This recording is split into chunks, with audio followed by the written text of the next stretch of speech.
Hey everyone, and welcome back to the channel. You know, we've all seen it happen. You're in a store, a restaurant, a hotel lobby, and you hear it, that unmistakable tone of voice. It's that sharp, entitled screech of someone who has decided that the world, and everyone in it, exists solely for their convenience. It's the sound of a Karen demanding to speak to the manager. It's a moment that makes everyone within earshot collectively cringe and stare at their shoes. But what happens when the person they're screaming at, the person they've mistaken for a lowly, incompetent employee who must be put in their place, isn't an employee at all? What if they're the one person you absolutely should not be picking a fight with? Today, we're diving into a collection of stories about that exact scenario. These are the tales of entitled customers who went on the warpath, only to find out they were berating the owner, the CEO, or in one legendary case, a literal rock god. It's the ultimate real-life Uno reverse card, where the power dynamic flips so fast it gives you whiplash. So grab your popcorn, get comfortable, and let's enjoy the sweet, sweet justice. All right, let's kick things off with an absolute classic, a story that's practically legendary in the halls of Reddit. This one is less about a manager and more about, well, a legend. It's a perfect reminder that you should probably be nice to everyone because you never, ever know who you might be talking to, especially when you're in a guitar shop. Our story comes from a Redditor whose friend, let's call him Mark, was the manager of a well-known music store. Now, this wasn't some tiny mom-and-pop shop. It was a significant retailer, the kind of place that attracted everyone from 10-year-olds buying their first ukulele to seasoned professionals looking for vintage gear. On this particular day, the store was humming with its usual controlled chaos. Amps were being tested, keyboards were being played, and the air was filled with a mix of musical scales, muffled drum beats, and the distinct smell of new guitar strings. Mark was in his office, wrestling with inventory spreadsheets when he heard a commotion starting to build out on the sales floor. This wasn't the good kind of commotion, like when a customer finally nails the opening riff to Stairway to Heaven. No, this had the sharp, unpleasant edge of a conflict. He could hear a woman's voice, high and tight with indignation, cutting through the pleasant musical din. He walked out onto the floor and saw the source of the trouble. There was a woman, who we'll call Guitar Mom, standing with her arms crossed, tapping her foot impatiently. With her was a boy of about 13 who looked like he wanted the floor to swallow him whole. He was staring intently at a rack of bass guitars, trying to become invisible. The object of Guitar Mom's fury was a man who was sitting casually on a stool, holding a beautiful sunburst Fender Stratocaster. He was dressed in jeans, a comfortable t-shirt, and a well-worn leather jacket. He had shaggy, sandy blonde hair and the kind of relaxed, cool demeanor that suggested he'd spent a lot of time around places just like this. He wasn't wearing a store uniform or a name tag. He was just a guy trying out a guitar. As Mark got closer, he could hear the one-sided conversation clearly. "Excuse me," Guitar Mom said, her voice dripping with condescension. "I have been waiting for 10 minutes. My son needs a guitar for his lessons, and nobody is helping us. Are you going to get off your butt and do your job, or are you just going to sit there making noise all day?" The man on the stool looked up from the guitar, a little surprised. He gave her a calm, easygoing smile. "Oh, sorry, ma'am, I don't work here," he said, his voice relaxed and raspy. He played a soft, bluesy little riff, seemingly unbothered. This was, apparently, the worst possible answer. Guitar Mom's face went from annoyed to furious. "Don't lie to me," she snapped. "I saw you behind the counter earlier. I know you work here. I am a paying customer and I demand service. My son needs an acoustic guitar, something for a beginner, and you are going to show us our options right now." The man just chuckled softly. "Ma'am, I promise you I don't work here. I was just talking to one of the guys behind the counter. I'm just here to shop, same as you." He gestured around the store with a nod of his head.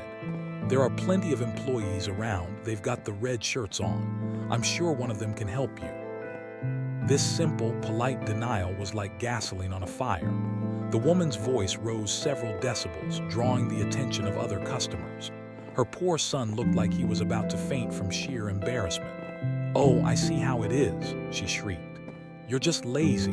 You think you're too good to help a customer, is that it? You're probably on commission and think you won't make enough off a beginner's guitar. Well, I have news for you, buddy. This is the worst customer service I have ever experienced, and I am going to have your job. Where is your manager?" It was at this point that Mark, the actual manager, decided to step in. He could see the man on the stool was starting to look less amused and more weary, like he'd dealt with this kind of thing before. He approached the trio with his best customer service smile plastered on his face. "Is there a problem here?" Mark asked, directing the question to the furious woman. She whirled on him, pointing a trembling finger at the man with the Stratocaster. "Yes, there's a problem. This employee of yours is rude, lazy, and completely useless. He refuses to help me and my son, and he lied to my face, pretending he doesn't even work here. I want him fired. Immediately." Mark looked from the incandescently angry woman to the man on the stool, and that's when it hit him. He recognized the man the moment he walked out of his office, but he was trying to play it cool. He didn't want to be that guy and bother a celebrity who was just trying to relax and browse. But now, the situation was just too perfect to ignore. A massive Cheshire cat grin spread across Mark's face. He couldn't have planned a better moment if he'd tried. He turned to the woman, his smile widening. "Ma'am," he began, trying and failing to keep the glee out of his voice. "First of all, I can assure you, this man does not work here. He's a customer just like you." "Lies," she screeched. "He's making excuses and you're covering for him." Mark's grin was now threatening to split his face in two. He looked over at the man on the stool, who gave a slight shrug and a wry little smile, as if to say, "Go on, do it." Mark turned back to the woman. "Ma'am," he said, letting the drama hang in the air for a perfect beat, "I can promise you he doesn't work for me. In fact, I don't think he's worked for anyone in a very, very long time. Ma'am, do you have any idea who you're talking to?" The woman stared at him blankly. "I'm talking to a lazy, worthless employee." Mark just shook his head, savoring the moment. "Ma'am," he said slowly and clearly, "this is Joe Walsh. He's the lead guitarist for the Eagles." There was a moment of profound, beautiful silence. The background noise of the store seemed to fade away. The woman's face, which had been bright red with anger, went completely pale. Her jaw dropped open. She blinked a few times, her brain visibly trying to process the information. She looked at the man on the stool, the man with the shaggy hair and the cool, relaxed vibe. The man she had just spent 10 minutes screaming at, calling him lazy and demanding he be fired. She looked at Joe Walsh. Her son, who had been trying to merge with a guitar stand, finally spoke. In a hushed, awe-filled whisper, he just said, "Whoa." The woman's entire demeanor collapsed. The rage evaporated, replaced by a wave of mortification so intense you could almost feel it radiating off her. Her face was now a fascinating shade of beet red. She stammered, Oh my God. I am so sorry. I had no idea." Joe Walsh just gave her another one of his easygoing smiles. He stood up, placed the Stratocaster carefully back on its stand, and said, "It's all right, ma'am. No worries." He then turned to her son. "So, you're looking for an acoustic?" The boy could only nod, his eyes wide as dinner plates. Joe walked over to the wall of acoustic guitars, picked one out, a nice, solid Yamaha, perfect for a beginner, and brought it over. He sat back down on the stool, checked the tuning, and then played a few chords. It sounded amazing, of course. He handed the guitar to the kid. "Here you go, man," he said. "This is a good one. You treat her right, she'll treat you right." The boy took the guitar like he was being handed the Holy Grail. Guitar Mom just stood there, opening and closing her mouth like a fish, utterly speechless. She ended up buying the guitar, of course. She paid for it in a daze, barely making eye contact with the cashier, and shuffled out of the store with her son, who was clutching his new, rock god-approved instrument as if his life depended on it. Mark said it was the single greatest moment of his retail career. Can you even imagine? Can you just for a second put yourself in that woman's shoes? The sheer, soul-crushing wave of embarrassment that must have washed over her when the manager said, "This is Joe Walsh." It's a level of mortification that most of us will, thankfully, never experience. It's one thing to mistakenly yell at a fellow customer. It's another thing entirely to demand that a multi-platinum, Grammy Award-winning, Rock and Roll Hall of Fame inductee go fetch you a beginner's acoustic guitar. The cringe is just off the charts. What's truly amazing, though, is how incredibly cool Joe Walsh was about the whole thing. He could have been a diva. He could have been offended. Instead, he just laughed it off and then proceeded to help the kid pick out a guitar anyway. He turned a horribly awkward situation into a core memory for that starstruck 13-year-old. That right there is the definition of class. It's a perfect, almost cinematic lesson. The world doesn't revolve around you, and the person you're about to treat like dirt might just be one of your heroes. Be cool. You never know who you're talking to. Okay, our next story shifts gears from the world of rock and roll to the world of small business ownership. And this one is for anyone who's ever worked retail and dreamed of the day they could finally say what they really think to a rude customer. It's a tale of patience, poise, and the quiet satisfaction of holding all the cards. This story isn't about a mistaken celebrity, but a mistaken owner, and the reveal is just as sweet.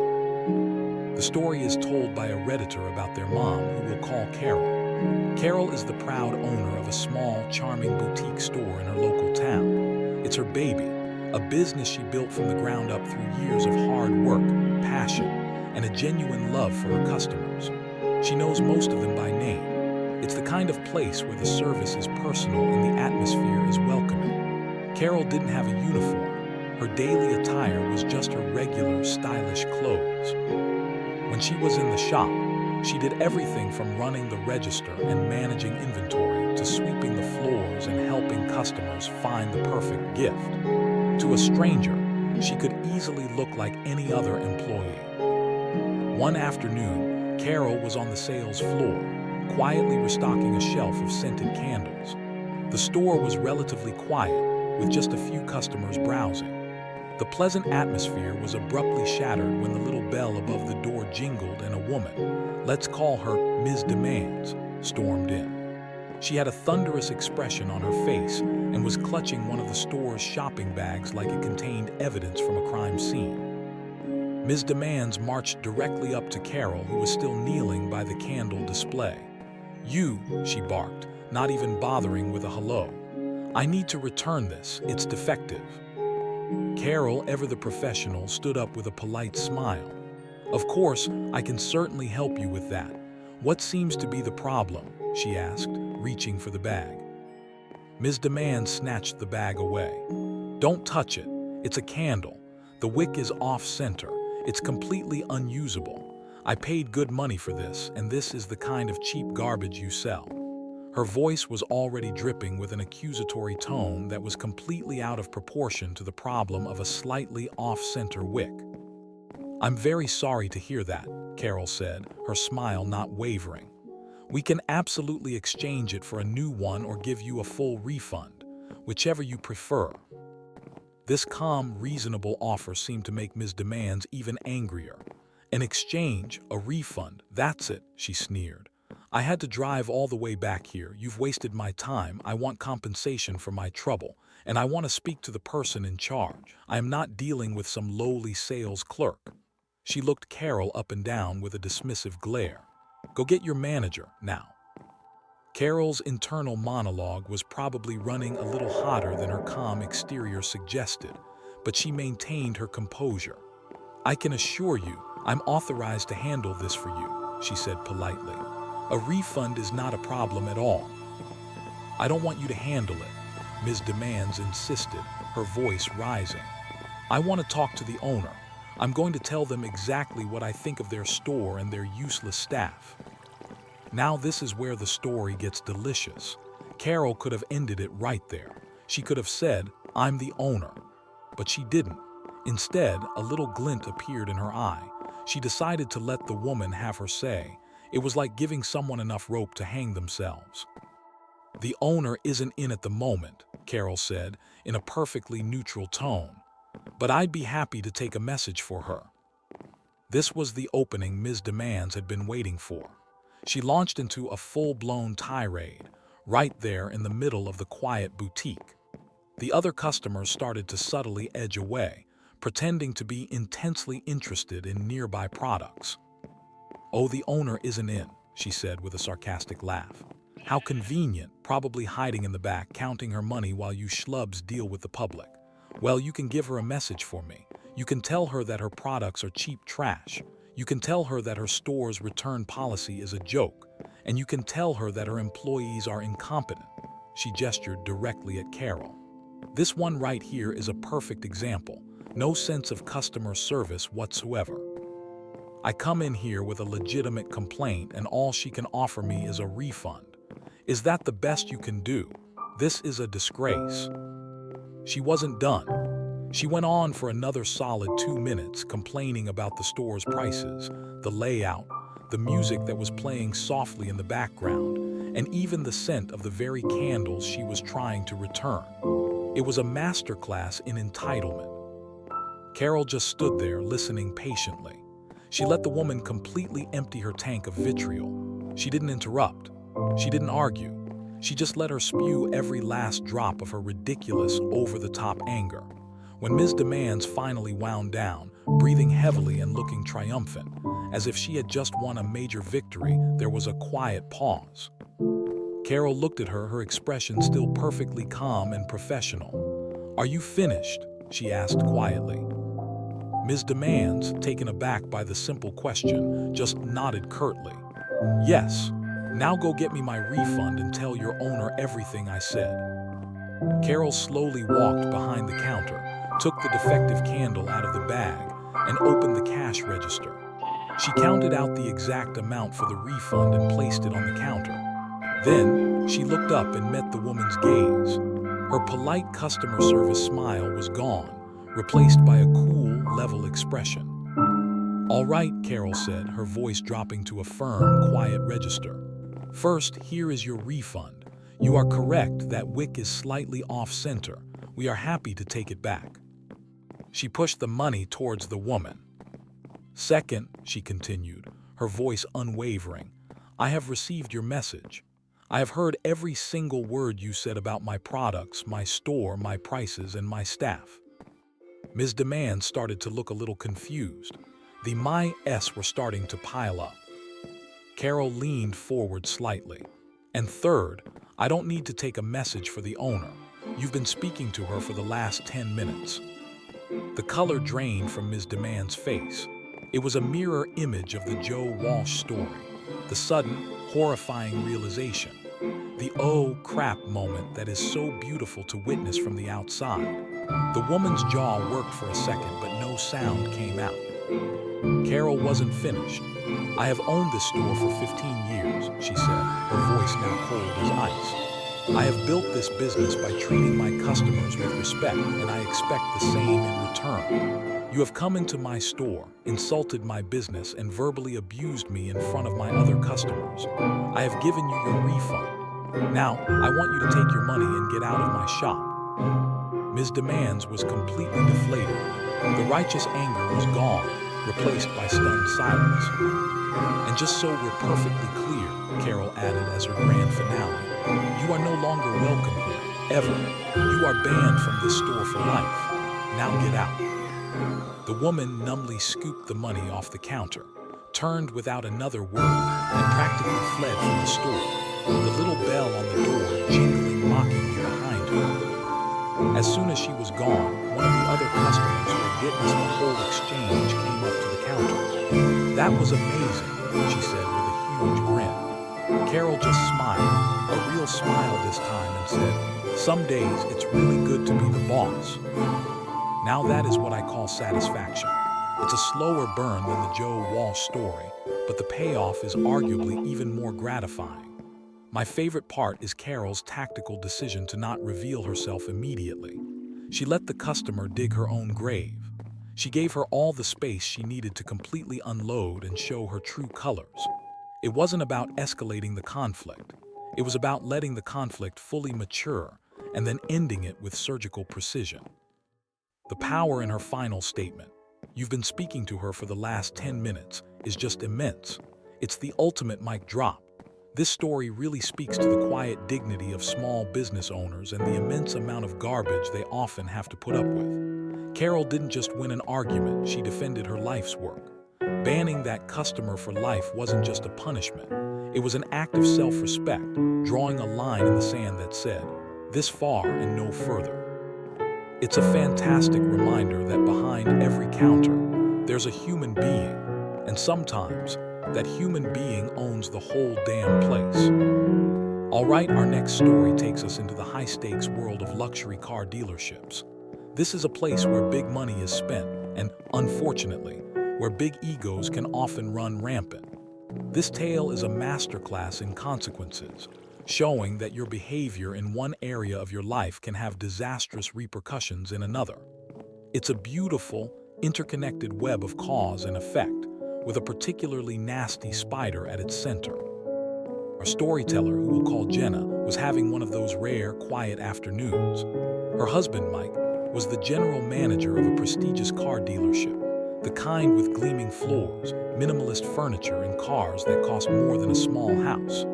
Jenna had finished her errands for the day and decided to pop by the dealership to wait for Mike so they could head home together. She found a comfortable leather armchair in the customer lounge, a sleek, glass-walled area that overlooked the main showroom. She wasn't dressed in any sort of uniform, just a casual but nice outfit, jeans, and a stylish sweater.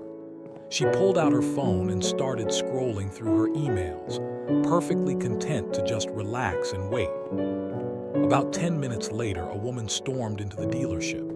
She was impeccably dressed in a sharp business suit, carrying an expensive handbag and radiating an aura of frantic, aggressive importance. Let's call her Corporate Karen. She marched up to the main reception desk, slapped a key fob down on the counter, and announced to the young man working there, "I'm here to pick up my car. It was in for service. The name is Reynolds. It should be ready." The receptionist, polite and professional, typed her name into the computer. "Okay, Ms. Reynolds, let me just check on the status for you. I'll need to call back to the service department. It might just be a few minutes." This was, apparently, an unacceptable delay. "A few minutes," she scoffed. "I was told it would be ready at 4 o'clock. It is now 4:05. I do not have a few minutes to waste standing around here. Get it now." The receptionist, clearly a bit flustered, made the call. After a brief conversation, he hung up and gave her an apologetic smile. "I'm very sorry, Ms. Reynolds, but they're just finishing up the final detailing now. They said it will be no more than 10 minutes, and they'll pull it right around front for you." Corporate Karen looked as though the receptionist had just personally insulted her entire lineage. "Unbelievable," she seethed. "Absolutely unbelievable. This is the kind of incompetence I've come to expect from this place." Instead of waiting at the reception desk like a normal person, she began to pace the showroom floor, huffing and muttering to herself. Her pacing led her directly into the customer lounge, where Jenna was still sitting, minding her own business. Corporate Karen zeroed in on her immediately. She clearly saw a woman sitting down, not doing anything important, and her brain made a disastrous leap of logic. She must be an employee. And even worse, a lazy one. She strode right up to Jenna's chair. "Excuse me," she said, her voice dripping with contempt. "Are you just going to sit there on your phone all day, or are you going to do your job?" Jenna looked up confused. "I'm sorry." "My car," the woman snapped, as if it were the most obvious thing in the world. "It was supposed to be ready, and now the useless boy at the front desk tells me I have to wait. I'm in a hurry. I have important places to be. What are you going to do about it?" Jenna blinked, taken aback by the sheer rudeness. "Oh, I'm sorry, I don't work here," she said calmly, preparing to go back to her phone. Like in our first story, this was the worst possible thing she could have said. Corporate Karen's eyes narrowed. "Don't you dare lie to me," she hissed. "I've seen you here before. You're one of the receptionists, aren't you? One of the little girls they hire to answer phones and look pretty. Well, you're failing at the looking pretty part, and you're certainly not answering any phones. Now get up and find out where my car is before I lose my temper. Jenna was stunned into silence for a moment. The level of personal, venomous insult was shocking. "Ma'am," she said, her voice firming up, "I can assure you I do not work here. I'm just waiting for my husband." "Waiting for your husband?" the woman sneered with a cruel laugh. "Is he one of the mechanics? Did you come to beg for a ride home because your own junker broke down? Look, I don't have time for your little domestic dramas. You work in this building and I am a customer. That means you work for me. Now, are you going to be useful or are you just a complete waste of space?" At that exact moment, Mike, the general manager, walked out of his office. He was a tall, imposing guy who carried an air of authority, and he was smiling, expecting to see his wife waiting for him. His smile vanished instantly when he saw the scene playing out. He saw this woman looming over his wife, spitting insults, and he saw the shocked and angry look on Jenna's face. He walked over, his expression shifting from confused to furious as he got within earshot. "Completely incompetent," Corporate Karen was saying. "I don't know why they hire people like you. You probably don't even have a high school diploma." "Excuse me," Mike said, his voice dangerously quiet. "Is there a problem here?" Corporate Karen whirled around, ready to unload on another apparent employee. "Yes, there's a problem. I'm trying to get this lazy thing to do her job, and she's just sitting there being useless." She then looked Mike up and down. He was in a sharp suit and he clearly looked like he was in charge. A flicker of realization crossed her face. "Oh, good," she said, her tone shifting slightly. "Are you the manager? Finally, someone with some authority." Mike didn't even look at her. His eyes were locked on his wife. "Jenna, are you okay?" he asked. "I'm fine," Jenna said, though her hands were trembling slightly with anger. "This lady seems to think I'm a receptionist." Mike's jaw tightened. He turned his head slowly and looked at Corporate Karen. He looked at her with an expression of pure, cold fury that made her confident smirk start to falter. "You're Ms. Reynolds, correct?" Mike asked, his voice flat. "Yes, I am," she said, still trying to maintain her bluster. "And my car is late, and your employee here has been incredibly rude and disrespectful." Mike just stared at her. "My employee," he repeated. "Ma'am, this is not my employee, this is my wife." The silence in the lounge was suddenly deafening. You could hear the faint hum of the air conditioning. The blood drained from Corporate Karen's face. The full weight of her behavior, the insults, the condescension, the sheer nastiness, crashed down on her in one horrifying instant. "You're your wife?" she stammered. "Yes," Mike said, his voice like steel. "You have been standing here in my place of business, verbally abusing my wife while she was quietly waiting for me. I'd like you to apologize to her, right now." The woman was completely flustered. I didn't know, I just assumed." "Apologize," Mike repeated, his tone leaving no room for negotiation. She turned to Jenna and mumbled a barely audible "sorry" while staring at the floor. "That's not good enough," Mike said. He turned to the receptionist at the front desk. "Tom, pull up Ms. Reynolds' account, please." A new kind of fear appeared in the woman's eyes. Panic. "Now, wait a minute, that's not necessary." "Oh, I think it is," Mike said. He walked over to the desk with Corporate Karen trailing nervously behind him. He looked at the computer screen. "Ah, I see you lease your vehicle from us. A company car, is it? Paid for by." He read the name of the corporation off the screen. "That's a very prominent company. I happen to know a few of the executives over there." He pulled his phone out of his pocket. Corporate Karen's eyes went wide.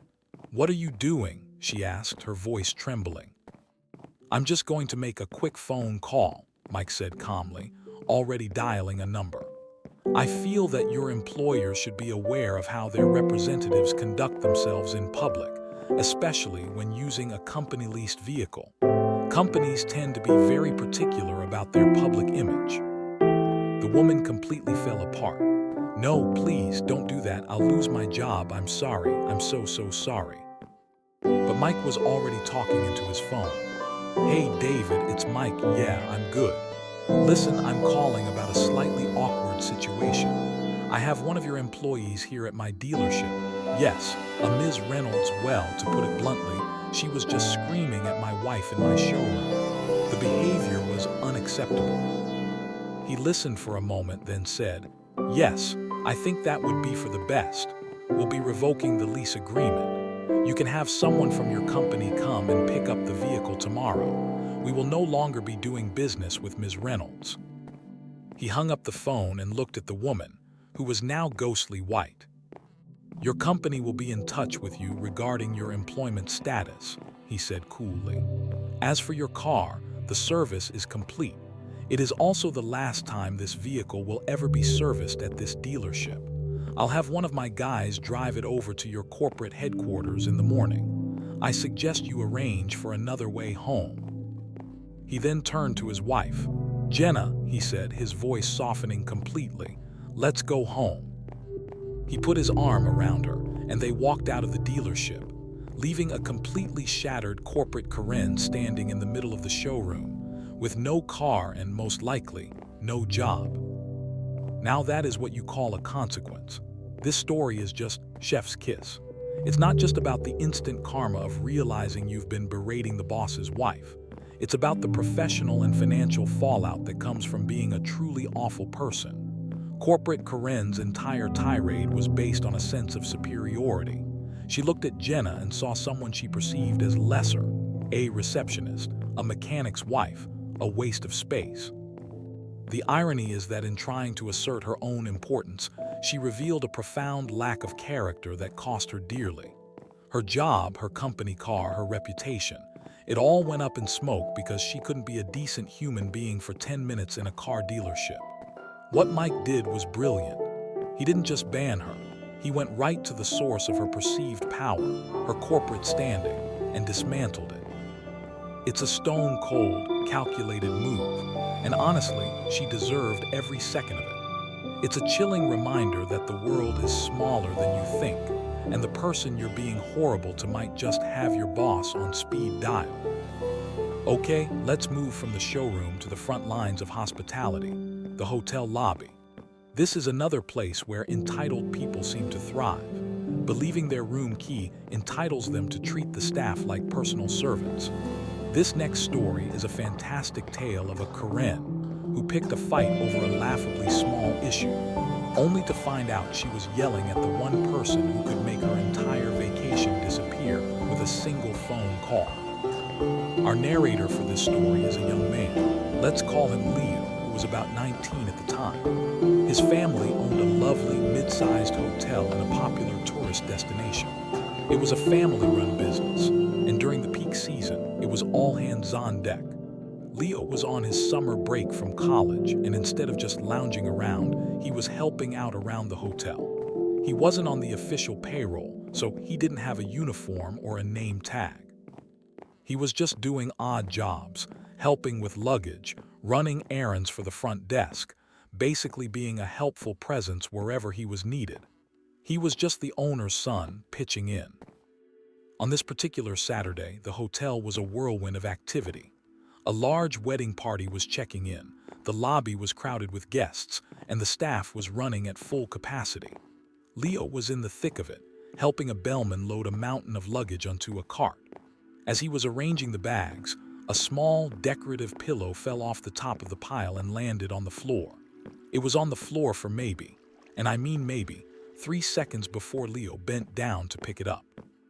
But 3 seconds was apparently too long for one guest. A woman who was part of the large wedding party saw the pillow drop. She had that signature, razor-sharp Karen haircut and an expression that suggested she had been personally wronged by the universe. "Excuse me," she shrieked, her voice cutting through the lobby's chatter like a knife. Leo stood up, pillow in hand, and looked at her. "Yes, ma'am, can I help you?" "Is that how you handle guests' property?" she demanded, pointing an accusatory finger at the pillow. "You just throw it on the filthy floor. That is completely unacceptable. Do you know how unhygienic that is? I want to speak to your manager right now." Leo was a bit taken aback by the sheer intensity of her reaction. It was a pillow. It had touched the clean, polished tile floor for a fraction of a second. "Ma'am, I'm very sorry, it just slipped. It's perfectly fine," he said, trying to be placating. "Don't you talk back to me," she snapped. "I'm a guest here, a very important guest. My group has booked 10 rooms in this establishment. 10. We are spending thousands of dollars here, and this is the level of service we receive. Employees who are clumsy and disrespectful, I want you fired. I'm not joking. I want to see you packing your things and leaving this hotel today." The sheer absurdity of the demand, getting fired over a dropped pillow, was almost comical, but the woman was dead serious. The front desk manager, a woman named Sarah, had noticed the commotion and was already on her way over. "Is there a problem, ma'am?" Sarah asked, stepping between Leo and the irate guest. "Yes, there is a problem," the Karen screeched. This boy, he dropped my luggage on the floor and then was incredibly rude to me when I called him out on it. He is a disgrace to this hotel and I want him gone. Fire him." Leo tried to interject. "I didn't, it was just a pillow, and I didn't mean to be." The Karen cut him off. "Be quiet, the adults are talking, you've done enough damage." Sarah, a seasoned professional at dealing with difficult guests, tried to de-escalate. "Ma'am, I'm sure it was just an accident. On behalf of the hotel, I apologize for any distress this has caused. We can offer you a voucher for our restaurant as a token of our apology." "I don't want a voucher," the woman yelled. "I want him fired. Is it that hard to understand? If he is still employed here by the time I check out, I will be writing a review online that will ruin this hotel's reputation forever. I will tell everyone I know not to stay here. Do you understand the power of social media? I can destroy you." At this point, a man walked into the lobby from a back office. He was in his late 50s with a kind face but a commanding presence. He was dressed in a simple polo shirt and slacks. It was Leo's father, the owner of the hotel. He took in the scene, the screaming guest, the stressed-out front desk manager, and his son standing there looking bewildered. "What's going on out here?" he asked, his voice calm but firm. The Karen immediately turned her attention to him, assuming he was the general manager. "Are you in charge?" she demanded. "I am," he said simply. "I'm the owner." Woman preened, thinking she had finally reached the final boss. "Good. I'm a guest with the wedding party and I'm absolutely appalled. Your employee here," she said, jabbing a finger towards Leo, "is incompetent and rude. He threw our luggage on the ground and was insolent when I complained. I have demanded that he be fired, but your manager here refuses to do it. I am telling you, if he is not fired immediately, my party of 10 rooms will be checking out, and we will be demanding a full refund." Leo's dad listened to her entire speech without saying a word. His expression was unreadable. When she was finished, he looked at his son. "Leo, what happened?" Leo quickly explained. "Dad, I was just helping with the bags. A small pillow fell off the cart. I picked it right up, but she started screaming at me." His father then looked at Sarah, the front desk manager, who simply nodded in confirmation. That was all he needed. He turned back to the Karen, his calm demeanor never changing. "Ma'am," he said, "I have heard your complaint, and I have heard the explanation from my son." The Karen's face twisted in confusion. "You're your son?" "Yes," the owner replied. "The incompetent employee you want me to fire is my son, Leo. He is not an employee. He is my family, and he was helping out on his summer break because we are very busy. He was doing a good deed." The woman's face went through a rapid series of emotions: confusion, shock, and then a dawning horror. She had made a terrible, terrible mistake. The owner continued, his voice still unnervingly calm. "You have come into my hotel, caused a scene in my lobby, and screamed at my son over a dropped pillow. You have threatened my staff and my business. You seem to believe that booking 10 rooms gives you the right to abuse people. It does not." He paused for a beat, letting his words sink in. "So here is what is going to happen. I will not be firing my son. In fact, I'm going to give him the rest of the day off. And as for your 10 rooms, your reservations are canceled, effective immediately." The Karen's jaw dropped. You can't do that." "Oh, I can," he said with a serene finality. "This is my hotel. I have a zero-tolerance policy for abuse towards my family and my staff. We will, of course, be providing you with a full refund. I will have my staff help you and your party find accommodations at another hotel. Now, I suggest you go upstairs and start packing. We'd like you all to be checked out within the hour." He then turned to Sarah. "Sarah, please begin processing the refunds for the entire wedding party and call the Marriott down the street to see if they have any vacancies." Without another glance at the utterly gobsmacked woman, he put his hand on Leo's shoulder and said, "Come on, son. Let's go get some lunch. You've earned it." And that's how you turn a small problem into a catastrophic one. That Karen's entire strategy was based on bullying and intimidation. She thought that by yelling the loudest and making the biggest threats, she would get her way. She tried to leverage the power of her 10-room booking, assuming that the fear of losing that much money would make the hotel staff bend to her will. What she failed to account for was the possibility that she wasn't talking to a terrified employee, but to a proud owner who valued his family's dignity and his staff's well-being far more than her money. The owner's response was just perfect. It was so calm, so quiet, and so utterly devastating. He didn't yell or argue. He just listened, assessed, and then passed judgment. Canceling a 10-room booking on the spot during a busy weekend is a major power move. It's a statement.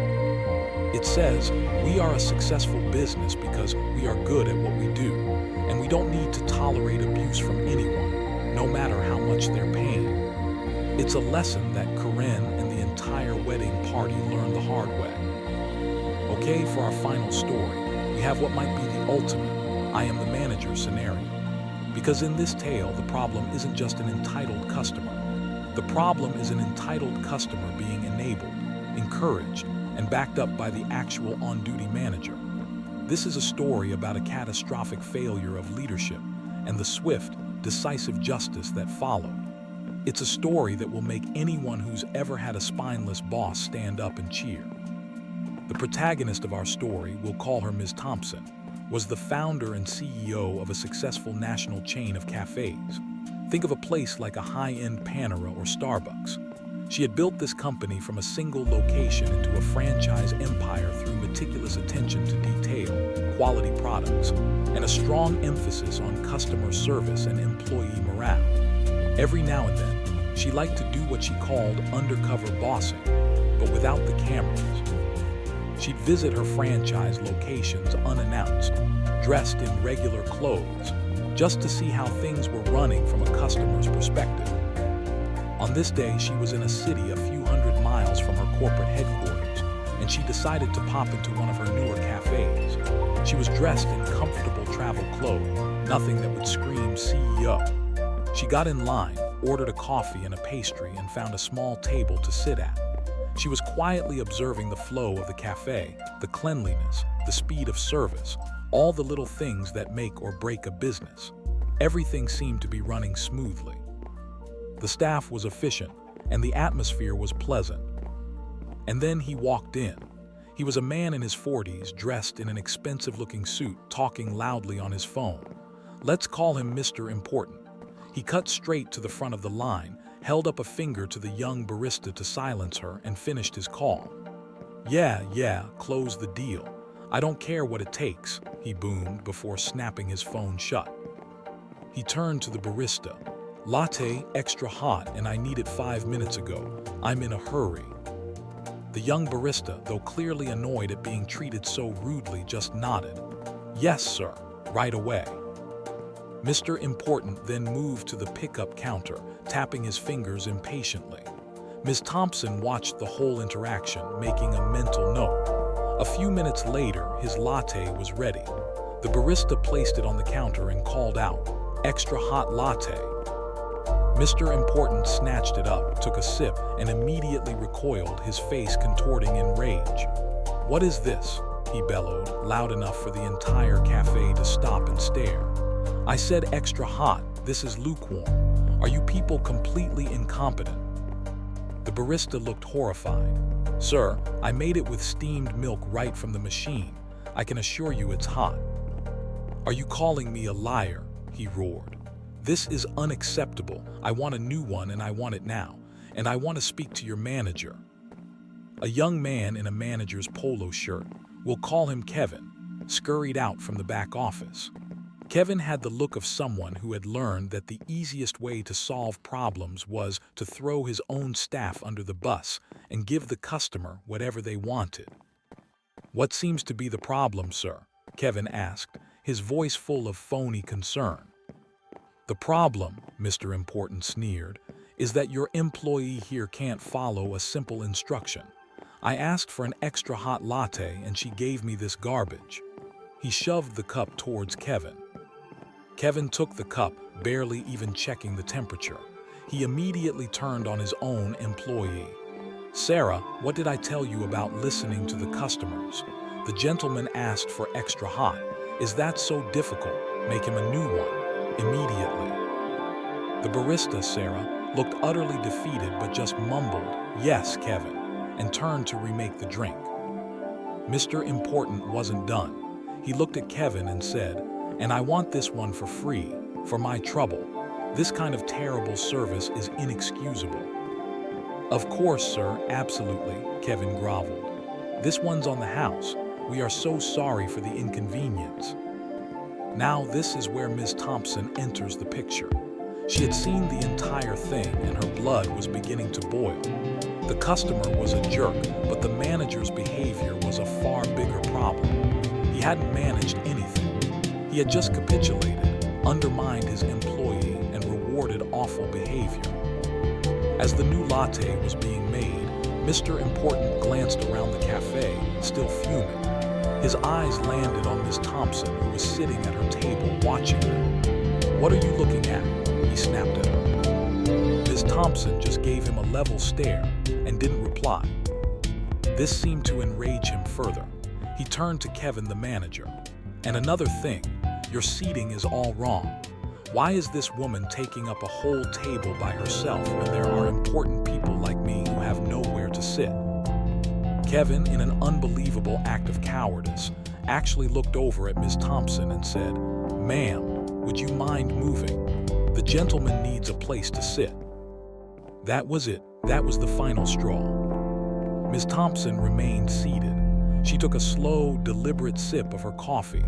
Then she looked at Kevin, her expression calm but her eyes like chips of ice. "No," she said simply.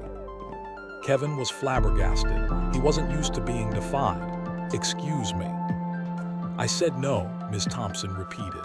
"I'm a paying customer enjoying my coffee. I will not be moving." The manager and the irate customer now formed an unholy alliance, both directing their frustration at her. "Who do you think you are?" Mr. Important sneered. Kevin chimed in, trying to sound authoritative. "Ma'am, I am the manager of this store and I am asking you to give your seat to this customer. If you refuse to cooperate, I'll have to ask you to leave." Ms. Thompson looked from the spineless manager to the entitled customer. She let the silence hang in the air for a moment. All the other employees and customers were watching this drama unfold, wide-eyed. She then placed her cup down very carefully on its saucer. She looked directly at Kevin. "Kevin," she said, her voice quiet but carrying across the now silent cafe. "You are correct. You are the manager of this store, but I am the one who owns it." Kevin's face went blank. "What?" "I don't just own this store, Kevin," Ms. Thompson continued, standing up slowly. "I own the entire company. My name is Elizabeth Thompson, and you are standing in my franchise." You could have heard a pin drop.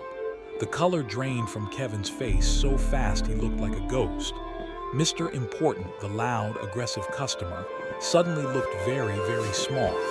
He just stared, his mouth hanging open. Ms. Thompson walked calmly towards the counter. She looked at the terrified manager. "Kevin, your primary job as a manager is to de-escalate conflicts and support your staff. In the last 5 minutes, you have failed at both. You allowed a customer to verbally abuse your employee. You undermined her in front of everyone, and then you tried to bully another customer at his behest. You do not represent the values of this company. You do not get to wear this uniform. She paused. Give me your keys and your name badge. Your employment is terminated, effective immediately. I want you out of my store in the next 2 minutes. Kevin just stood there, completely frozen in shock. Ms. Thompson then turned to the barista, Sarah, who looked like she was about to cry with relief. Sarah, she said, her voice softening, you handled that with professionalism and grace under very difficult circumstances. I am promoting you to shift supervisor, effective now. We can discuss your pay raise later this afternoon. She then turned her gaze to Mr. Important, who was trying to shrink into the background. And as for you, sir, she said, her voice turning to ice again, you will pay for your new latte, and then you will get out.